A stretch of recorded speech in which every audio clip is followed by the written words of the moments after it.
Barb. I wanted to tell you again about the first time I met Joe, and then a time just after, 6 months later, when Joe had a good peg on me and he felt like he really knew me and he trusted me at that point.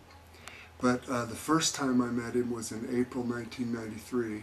I flew in to check on the Bible college and check on housing and to check on a job because I needed work. We were coming to go to school.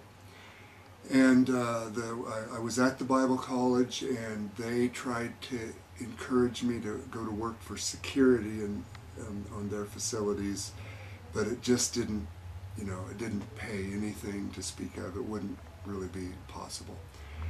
But in that effort, they, one of their officers, Ken Jones, who we later hired, he suggested that I come out to Willard because you guys hadn't had in the paper for a full-time officer.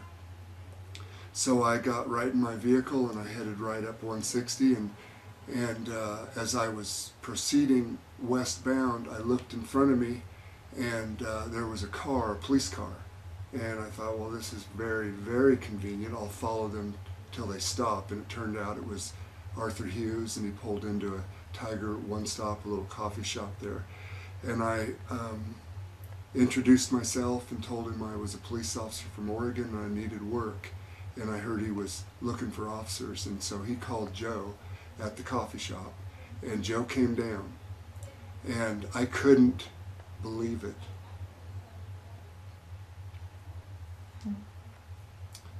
I couldn't believe that God was taking care of me like this. And when I met Joe, honestly, I loved Joe. He was such an upright, honest, righteous guy, gentle, good, all those attributes and more. Joe told me that he couldn't promise me the job because that would be something that they would need to cover at the next board meeting. But he said, I can tell you that he had me fill out an application. I think that you're the kind of guy that we're looking for. And so I went off rejoicing and thinking that this was a very good encounter. Went home and expected to get a call after the next board meeting, but apparently Joe had called the board members, talked to them, and they decided not to wait until the next board meeting, that they would offer me the job over the phone, which I readily accepted and was happy to do that. About 6 months later, I was in place and Arthur had passed away and I was now the chief, and Joe told me, it was so sweet, it was sweet in the Lord, it was sweet. I got a picture of how this happened on a spiritual realm. All I knew is that before I came here, I was home praying, God, please, I need a job, I need a place to live, I need you to take care of me in these things because I can't take care of them myself. I'm over here. Joe told me that he was in Willard saying, God, please, I need you to send officers to this police department that would be righteous and good. Did you? I remember that. Yeah. And so I got a picture when he said that of Joe Cosby in Willard, Missouri, praying the prayers, and me in Coquille, Oregon, praying the prayers, and God intersecting us. And I have always believed that that was a divine appointment that was made, and it was God's calling. And I've gone to Joe, as you know, not only as he's the best boss I've ever had, and I've said that many times. Joe was a confidant. I talked to Joe about things that I've talked to no man about, personal things.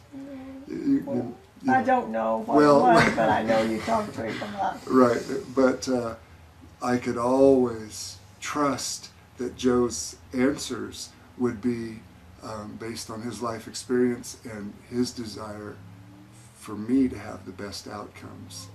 So I trusted Joe's judgment explicitly, and I love Joe very much.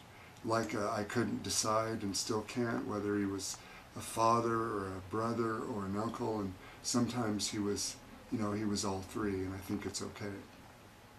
One thing that I've thought of,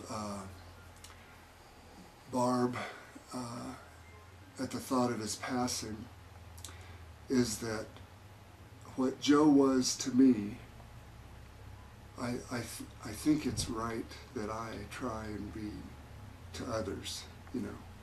I don't know that I can be all that he was to me, but I know that I could try. And the other thing is that tree that Joe gave me. Yeah. Now, that has more meaning. It always will have. It sits right in my front yard, and it's growing. It's big and strong. I love you, Barb. I know, I love you too, honey. And your family. Thank you, too. Mm-hmm. Thank you, Tom, for your love. Joe always stood up for you, Eddie.